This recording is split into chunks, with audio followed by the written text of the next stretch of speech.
versículos del 3 al 5. Como son 3 versículos nada más, lo vamos a leer todos juntos a una sola voz. Dice así, todos juntos.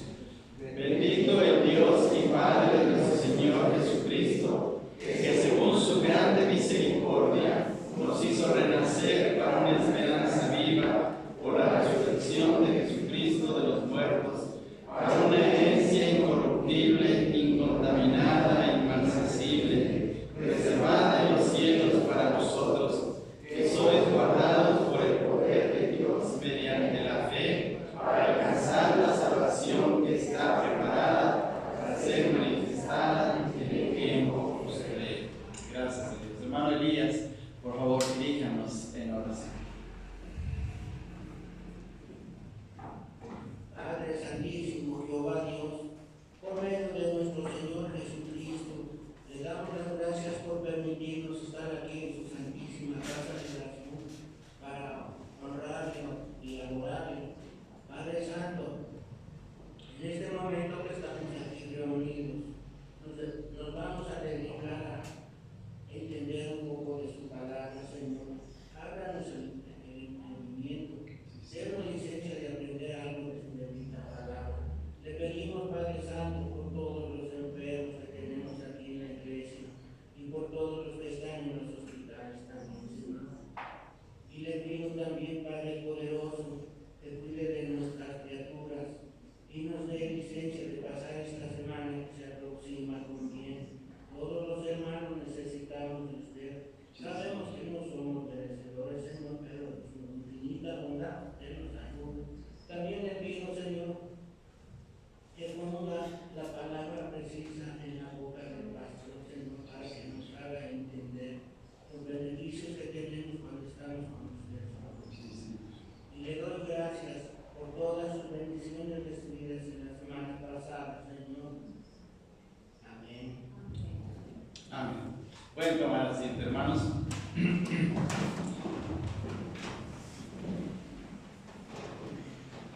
Hay una leyenda griega que se llama la leyenda de Sísifo, con S, así se llama esa leyenda, la leyenda de Sísifo.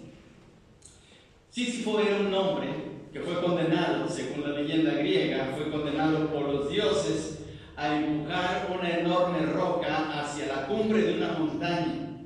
Pero llegando Sísifo con su roca hasta la cumbre de la montaña, resulta que la roca caía y se iba al valle. Entonces Sísifo tenía que regresar por la roca, volver a subirla con su esfuerzo, con su trabajo, llevarla hasta la cumbre, y volvía a suceder lo mismo. Y así se repitió la historia.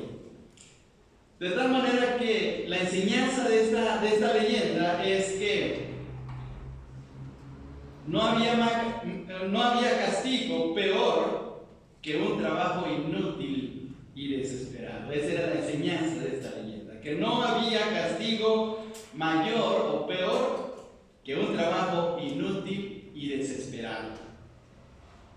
Siglos más tarde, un escritor francés llamado Alberto Camus tomó esa leyenda y escribió un libro breve, no un libro extenso, un libro breve relacionado con esta leyenda. Y el libro que él que escribió Alberto Camus, se llama El mito de Sísifo, así igual, El mito de Sísifo.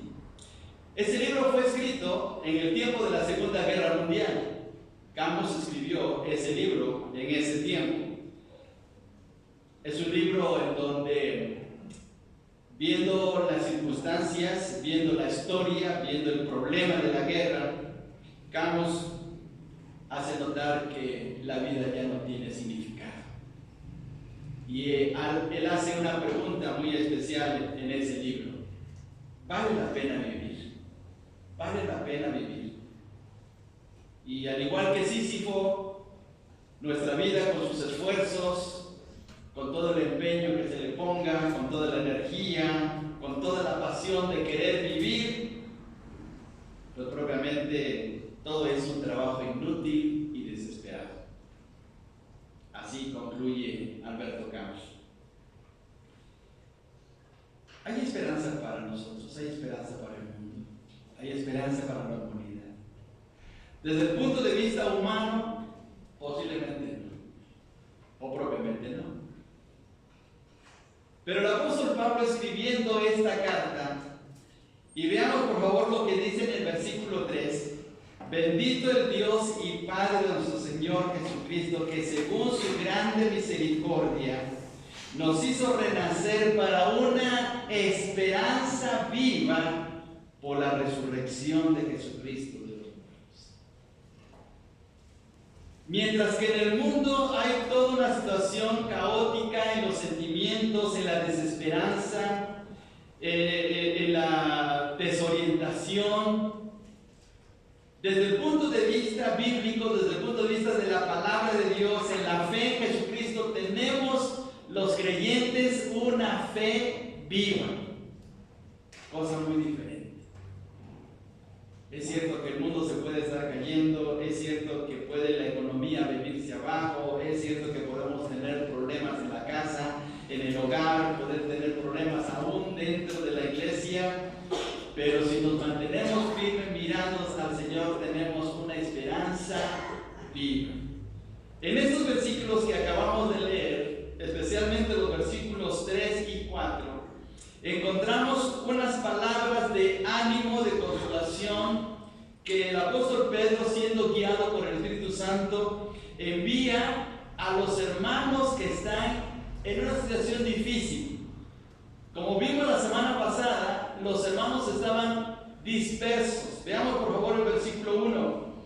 Pedro, apóstol de Jesucristo, a los expatriados de la dispersión, a los expatriados, los que habían perdido su patria, por ser cristianos, habían sido perseguidos, habían sido sacados de sus hogares, estaban viviendo en lugares lejanos, se habían ido desde la región de Judea, de la ciudad de Jerusalén y las ciudades alrededor, se habían ido hacia Asia Menor, lo que hoy es Turquía, para buscar refugio. Es como lo que está ocurriendo hoy en la actualidad con muchas personas que vienen de inmigrantes de Centroamérica, que vienen de Haití, que vienen de Cuba, que vienen de otros lugares del mundo y que pasan por este país buscando una nueva oportunidad, buscando seguridad, buscando apoyo. Así ocurrió, pero con los cristianos. Y los cristianos vivían en una situación mucho más difícil de lo que viven los inmigrantes hoy en la actualidad. En las ciudades donde llegan los inmigrantes, los gobiernos municipales o estatales les ofrecen comida, les ofrecen ayuda, les ofrecen hasta dinero con la finalidad de poder mantenerse a fin de lograr su objetivo de tener un trabajo, tener una vivienda, de tener seguridad. Pero los cristianos en el tiempo de Pablo no. Muchos de ellos de seguro que tuvieron que ir a buscar iglesias que había en Asia Menor para pedir el apoyo de los hermanos. Y tal vez muchos de ellos se preguntaban, ¿vale la pena ser cristiano? ¿Vale la pena vivir para Cristo? ¿Vale la pena haber puesto nuestra fe en Jesús? Cuando hemos perdido todo, cuando no tenemos nada, cuando el mundo se está convirtiendo en un tremendo enemigo opresor para nuestras vidas, ¿qué va a hacer de nuestros hijos? ¿Qué va a hacer de nuestras familias? Y de seguro que ellos se preguntaban acerca de eso, porque no era fácil. El apóstol Pedro era muy consciente de eso y Dios sobre todas las cosas era muy consciente de eso. Y les envía una carta de ánimo, palabras de ánimo. Aquí encontramos, hermanos, en estos versículos, encontramos la primera cosa que Dios ha actuado en nuestras vidas en el versículo 3. Veamos, el primer punto. Versículo 3. Bendito el Dios y Padre de nuestro Señor Jesucristo, que según su grande misericordia nos hizo renacer. Lo que el apóstol Pedro, siendo guiado por el Espíritu de Dios para escribir esta carta, les está animando a los hermanos es, miren su posición, miren quiénes son ustedes, dense cuenta del tremendo privilegio que tienen, porque en este mundo, aunque sí hay sufrimiento y hay situaciones muy graves que pasamos como cristianos, no olvidemos quiénes somos delante del Señor. Por favor, vayamos al capítulo 2, versículo 11, ahí cerquita, capítulo 2, Dice de la siguiente manera, dice: amados, yo ruego como a extranjeros y peregrinos, como a extranjeros y peregrinos. ¿Qué les estaba diciendo el apóstol Pedro? Vamos de paso por este mundo. Un día nos vamos a dejar y vamos a experimentar algo grandioso, y ahí está nuestra esperanza. Pero lo primero que tenemos que pensar es la posición que tenemos. Dios, por su mucha misericordia, Dios, por su grande misericordia, nos vio en nuestras vidas desesperadas, en nuestras vidas fracasadas, en nuestras vidas decepcionadas, en nuestras angustias y temores, y Dios vino a nuestro corazón y nos hizo renacer, nos dio una nueva vida. Es lo que dice el apóstol Pedro. Por favor, vayamos a un pasaje, vamos a usar nuestras Biblias. Por favor, vayamos a la carta a los Efesios capítulo 2, versículo 4. Efesios capítulo 2, versículo 4. Y le quiero pedir por favor a nuestro hermano Alejandro, que está aquí cerca, por favor, que nos lea este texto. Efesios capítulo 2 y versículo 4, para que veamos el carácter de nuestro Dios, para que veamos esta gran cualidad en la persona de nuestro Dios. Efesios 2, 4. Sí, la palabra del Señor. Pero Dios, que es rico en misericordia, por su gran amor con que nos amó, aún está... Nada más el P4, nada más el 4. Gracias, hermano. Bien, pero Dios, que es, ¿qué cosa? ¿Qué es? Es rico en misericordia. Ahora, ¿qué significa misericordia? ¿Qué significa esta palabra? Misericordia es una virtud.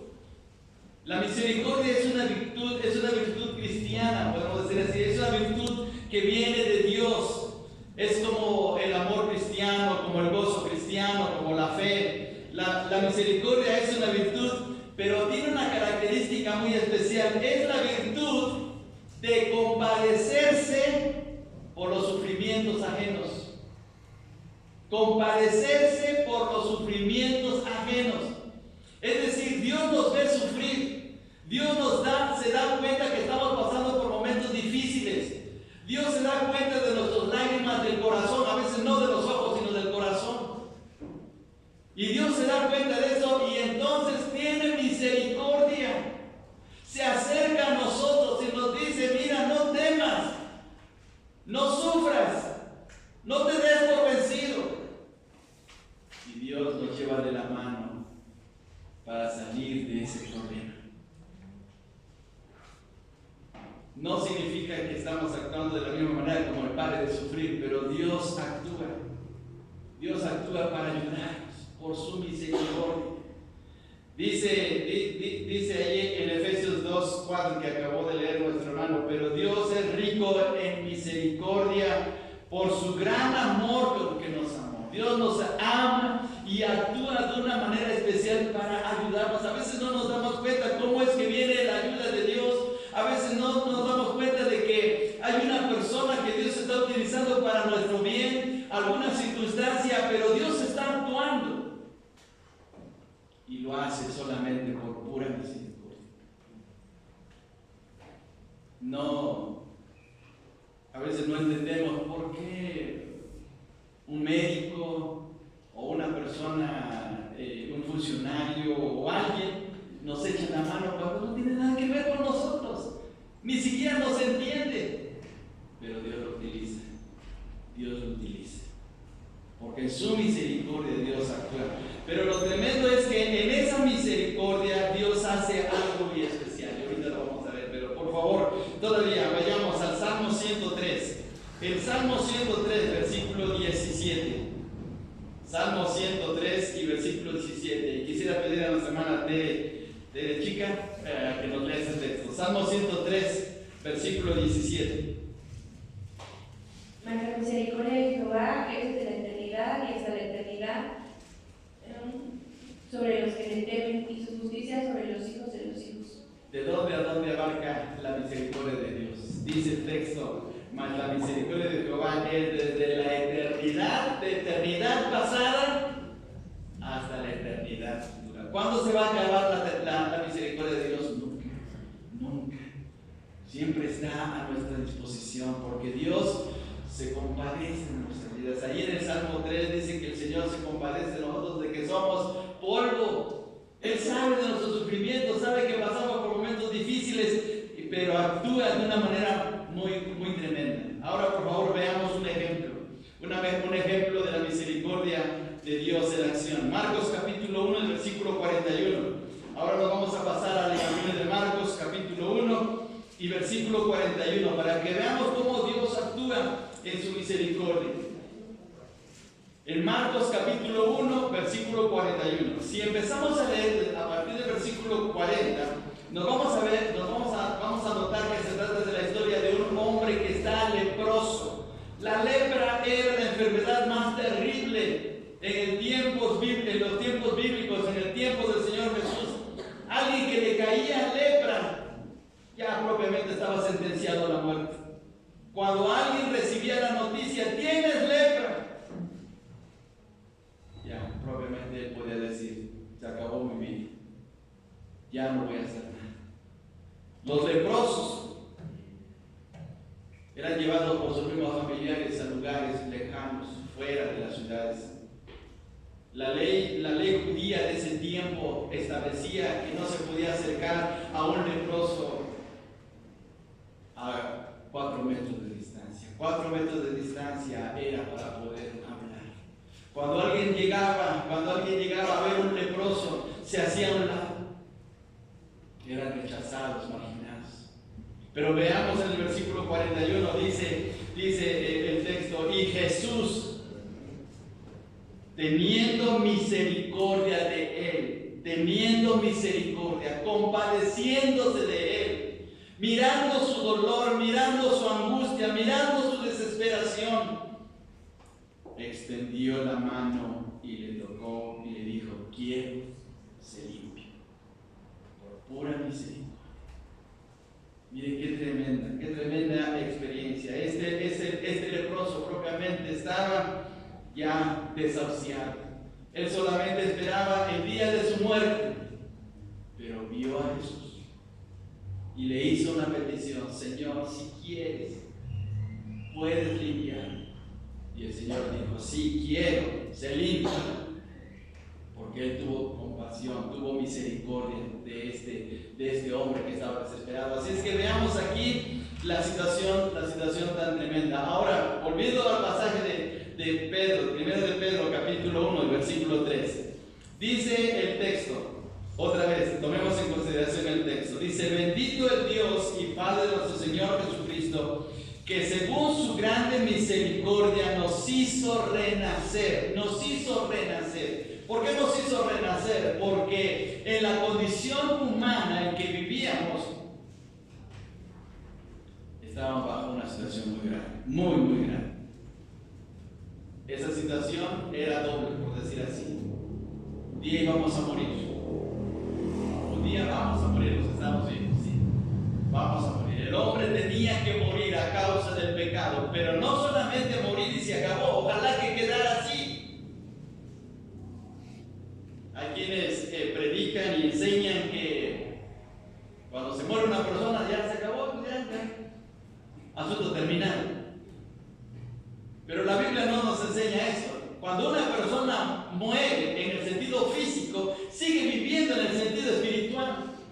La persona sigue viviendo y todavía teniendo reacciones y pensamientos como si estuviera en el mismo cuerpo.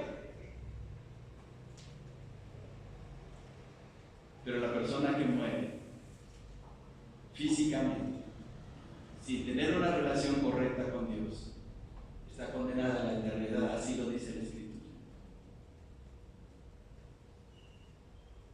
Y el Señor sabía que si la humanidad moría, iba a estar condenada por siempre, por toda la eternidad.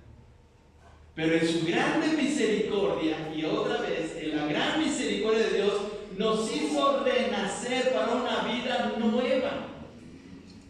A través del mensaje que vino a través de Jesucristo, nos dio la oportunidad de un cambio de vida, de salir de esa condición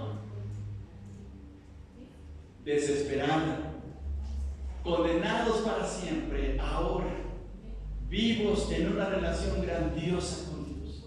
Por favor, Evangelio de Juan capítulo 1, versículo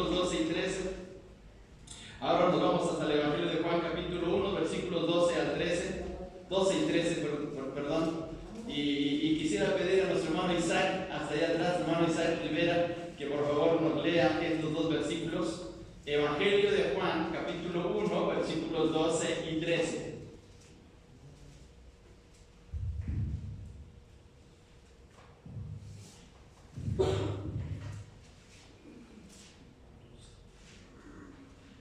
Mas a todos los que recibieron, a los que creen en su nombre, les dijo: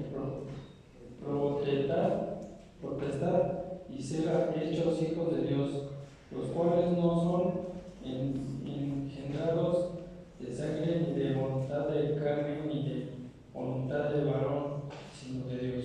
Gracias, hermano. Muy bien. Veamos esta obra tan grandiosa. Versículo 13 dice que el llegar a ser hijo de Dios no es por la voluntad del hombre. Es decir, que no fuimos nosotros los que llegamos a experimentar de esa nueva vida.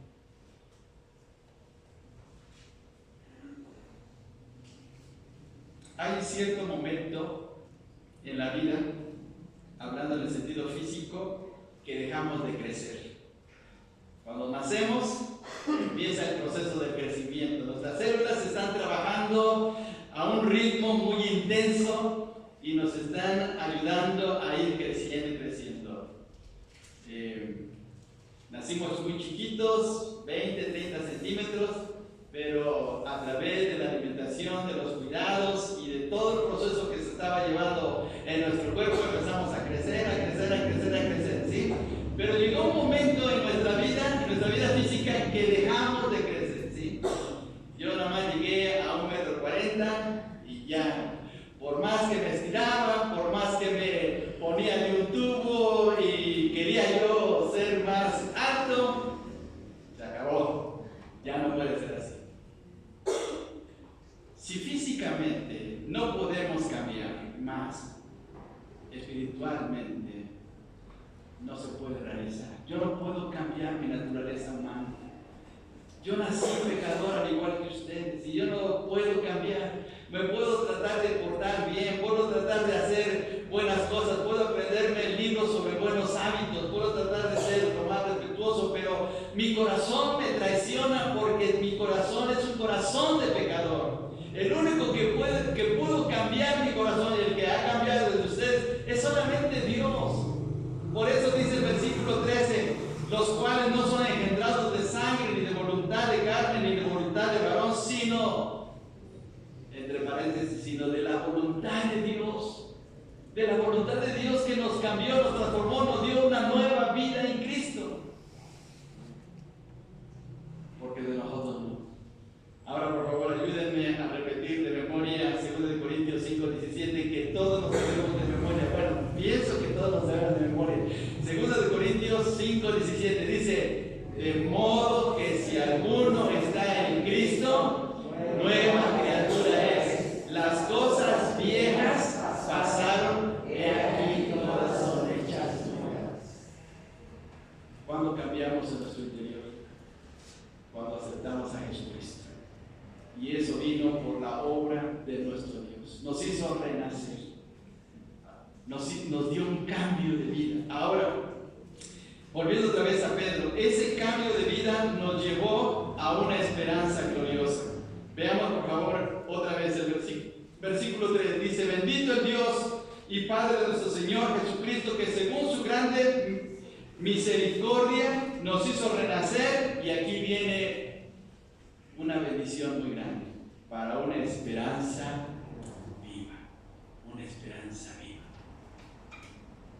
Cuando Pedro está escribiendo por la dirección de Dios esta frase, nos está confirmando que no se trata de palabras ilusorias, que no es palabras bonitas como por decir de una terapia, de palabras de ánimo para poder confortarnos o ayudarnos en un momento dado, sino es una tremenda realidad. Es una esperanza viva, real. No es un mito, no es una leyenda, no es solamente una ilusión, no es un espejismo, es algo real en donde Dios nos ha dado esa tremenda bendición de una esperanza viva. Es decir, que lo que pueda venir en el futuro, lo que pueda venir el día de mañana, lo que pueda pasar en esta semana, puede ser lo que sea muy feo o muy desagradable, pero al confiar en nuestro Dios, eso se va a transformar en algo tremendo para nuestras vidas, en algo de bendición que va a traer gozo y felicidad a nuestras vidas, porque Dios está guiándonos día tras día a esa esperanza viva. Ahora, ¿cómo sabemos eso? ¿Cómo sé que el día de mañana me va a ir bien? ¿Cómo sé que el día de mañana Dios me va a sacar adelante? ¿Cómo sé que Dios va a estar acompañándome momento a momento en mis circunstancias? Hay una razón muy tremenda, y lo dice el apóstol Pedro al final del versículo 3: por la resurrección de Jesucristo de los muertos. Porque mi esperanza no está colocada en una idea, en una persona humana, en un esfuerzo que yo pueda hacer, sino que mi fe está puesta en Jesucristo, que está vivo. Él está vivo. Él está en los cielos y está vivo y está presente en medio de nosotros. Él dijo: donde estén 2 o 3 congregados en mi nombre, yo estoy en medio de vosotros. Él está aquí presente. Él sabe lo que hay en nuestros corazones. Él sabe perfectamente lo que nos está pasando. Él sabe si hay dolor, tristeza, angustia, desesperación, temores. Lo sabe bien. Y está dispuesto para ayudarnos, porque Él está vivo. Si creyéramos en Buda, entonces ahí sí estaríamos mal, porque está muerto. Si creyéramos en Mahoma, estaríamos mal, porque está muerto. Si creyéramos en Mao Zedong, estaríamos mal, porque está muerto. Si creyéramos en el Che Guevara, estamos mal, porque está muerto. Si creyéramos en Fidel Castro, estamos mal, porque está muerto. Pero creemos en Cristo y Él está vivo. Él salió de la tumba y Él está cerca de nuestros corazones. Qué bendición tan tremenda. Por eso es una esperanza viva. Por eso, pase lo que pase, y no importa que en un momento dado todo el mundo nos abandone, pero si estamos con Cristo, somos más que vencedores. Más que vencedores. Podemos tener la peor enfermedad, podemos tener el peor problema económico, podemos tener los peores hijos, podemos tener una familia destrozada, pero si Cristo está con nosotros, Él nos va a ayudar a salir vencedores. Qué bendición tan tremenda, qué bendición. Por eso tenemos una esperanza viva, y es lo que el apóstol Pedro estaba diciendo a los hermanos: no se desesperen, no se angustien. Yo sé que están viviendo en una situación difícil, tal vez no encuentran alimento, tal vez no encuentran hogar, tal vez andan vagando en las ciudades buscando algún refugio, pero el Señor está con ustedes y Él les va a llevar a una vida grandiosa. Tengan esperanza, es una esperanza viva. Miren qué tremendo. Ahora vamos al segundo versículo, el versículo 4, perdón. Y dice ahora el apóstol Pedro, aquí escribiendo en estas palabras, miremos qué palabras tan tremendas. Es increíble cómo de un hombre pescador, un hombre que no era de letras, como lo vimos la semana pasada, surgen estas palabras tan tremendas. Dice: para una herencia, y veamos estas palabras: una herencia, ¿qué cosa? Incorruptible. Y luego sigue: incontaminada e inmarcesible. Una herencia incorruptible, incontaminada e inmarcesible. Todos anhelamos una herencia. Todos quisiéramos tener una buena herencia. Todos quisiéramos que un día llegaran a nuestra casa y está el señor Alejandro Gamero. Sí, aquí estoy. Sí. Pues soy el abogado de su tatarabuelo que le dejó un testamento y quiero verlo en mi despacho. Decimos: rápido, vamos al despacho. Ahí iría el hermano. Y ya llegando en el despacho, miren, aquí está un testamento. En ese testamento le ha dejado 5 hectáreas con 500 cabezas de ganado en el Zócalo. Se pondría feliz de decir: todos quisiéramos una herencia, pero la tenemos. Hay quienes no nos dejaron nada. Mi papá no me dejaron. Si a usted le dejaron herencia, qué bueno, y disfrute su herencia. Pero sí tenemos una herencia. Y dice aquí que esta herencia es una herencia grandiosa. Tiene 3 cualidades. Es incorruptible, que significa que no se destruye. Es indestructible. Si nos dejaran una casa después de 50, 100 años, la casa se va a vivir de obra. Si nos dejaran ganado, los animales se mueren. Si nos dejaran dinero, pues nos damos la vida y se nos acaba. Pero esta herencia es indestructible. No tiene mancha, no se contamina. La palabra incontaminada aquí que utiliza el apóstol Pedro es una palabra muy tremenda que significa que, voy a usar esta palabra y tal vez suene fuerte, pero es que no se pudre. No le pasa como a la fruta que se pudre. Esa herencia no le pasa eso. Y tampoco es inmarcesible. ¿Qué significa esa palabra inmarcesible? Que no se marchita. No le pasa como a las flores que se llegan a marchitar. Esa herencia siempre está radiante. ¿Y cuál es esa herencia? ¿Cuál es esa herencia que tenemos allá en el cielo? Bueno, se puede entender en 2 sentidos.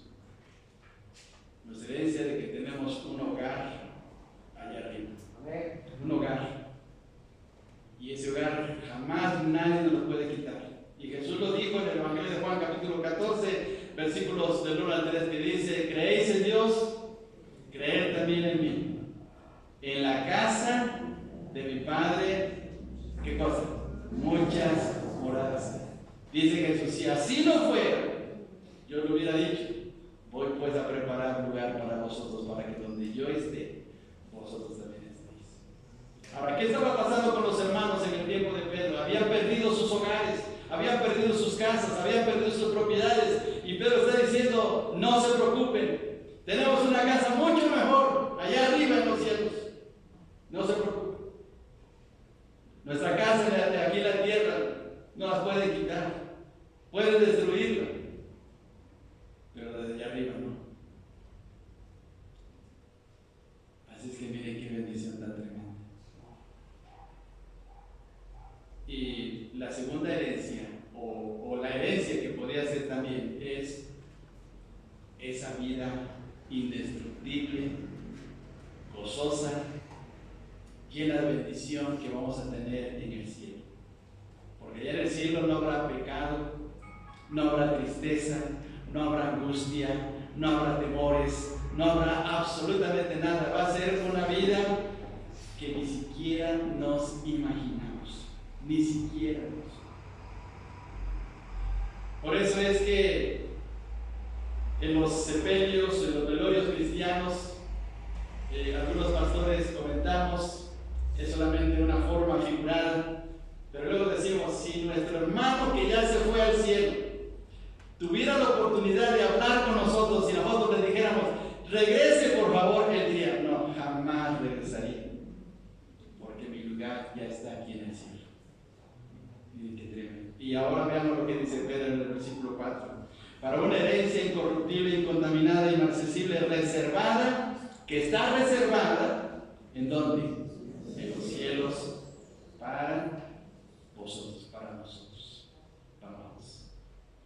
Así es que, si usted no tiene herencia, a ver, levanten la mano los que no tienen herencia, los que no han recibido herencia de su papá. A ver, levanten la mano. Yo levanto hasta las 2, porque ni mi papá, ni mi mamá, ni mis abuelitos me dejaron nada. ¿Sí? Bueno, pero mire aquí, ya tenemos herencia.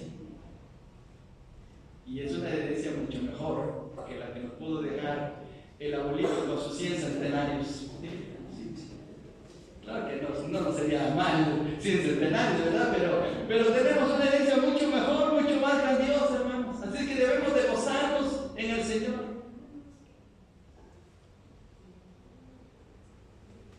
Ahorita, si ustedes ven las noticias económicas, financieras, hay una situación crítica porque están pensando: ¿qué va a suceder con el peso mexicano? ¿Qué va a suceder con el dólar? ¿Qué va a suceder con la economía mundial? ¿Va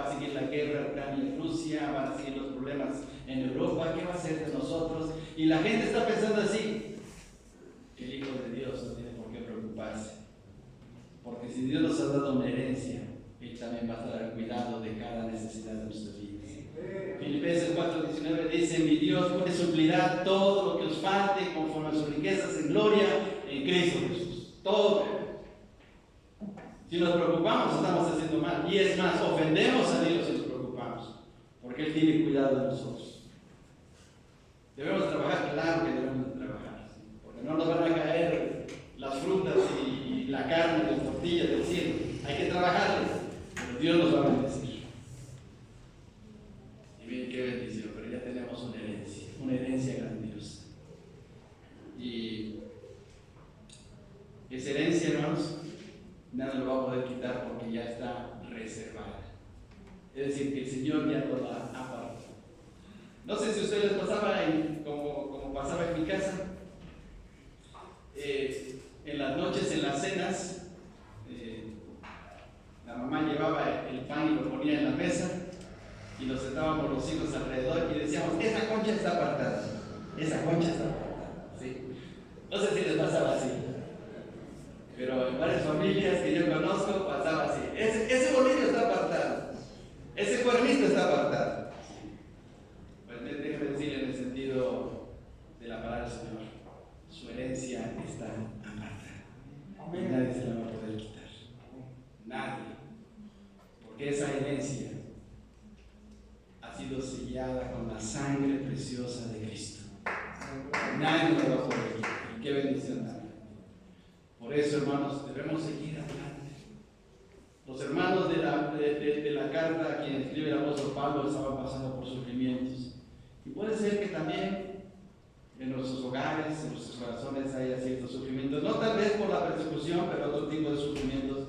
Pero lo cierto es que el Señor de los hermanos de la iglesia, de las iglesias del Nuevo Testamento, su Dios es nuestro mismo Dios. Y así como Él tuvo cuidado de ellos, tendrá cuidado de nosotros. Porque es rico en misericordia. Rico en misericordia. Así es que démosle gracias a nuestro Dios. Si usted no tiene a Cristo, si usted no tiene al Señor Jesucristo como su Salvador personal, entonces sí está en un problema. Pero queremos animarle en el amor del Señor. Reciba a Jesús. Dígale: Señor Jesús, ven a mi corazón. Te entrego mi corazón. Yo sé que soy pecador. Yo sé que he hecho cosas malas. Yo sé que mi vida ha sido un desastre. Yo sé que he hecho cosas que no están bien. Perdóname, Señor. Ven a mi corazón. Dame esa vida nueva que solamente tú puedes dar. Y miren, dice el Señor Jesús: el que a mí viene no le echo fuera. El Señor no le va a rechazar. El Señor le va a dar una vida nueva, pero acéptelo como su Salvador personal. Acéptelo ahora. Mañana puede ser demasiado tarde. Hoy es el día especial. Acepte a Jesucristo. Viva para el Señor y va a ver la gran diferencia. Y si usted acepta al Señor, como algunos lo hemos hecho, mire, el Señor actúa de una manera tan grande que día tras día nos muestra su bendición, su apoyo, su amor, su bendición tan grande. Vamos a seguir adelante en el amor del Señor. Hermano Mario, diríjanos en la oración, por favor. Señor y Padre nuestro que estás en el cielo, te agradecemos por las tantas promesas y bendiciones que tienes en tu palabra y que son compartidos por el hermano Miguel. Y te agradecemos porque, pues, sin merecerlo y que estamos alejados de ti por el pecado, pero un día mandaste a tu hijo, un único hijo, a morir en la cruz, y para que por medio de su sangre seamos redimidos y seamos salvos y también alcanzar las herencias que tienes con nosotros. Un lugar ahí en gloria y pasar la eternidad contigo, Señor. Te agradecemos porque solamente tú nos das palabras de vida, Señor. Sí, Señor. Te damos las gracias porque tenemos que tener, nada más como dice tu palabra, el tamaño de un grano de mostaza de fe. Sí, Señor.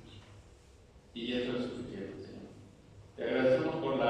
vida de nuestro hermano pastor, que seas con él y le bendiga, Señor, también a cada uno de las familias representadas aquí en tu iglesia, Señor. Sí, Señor.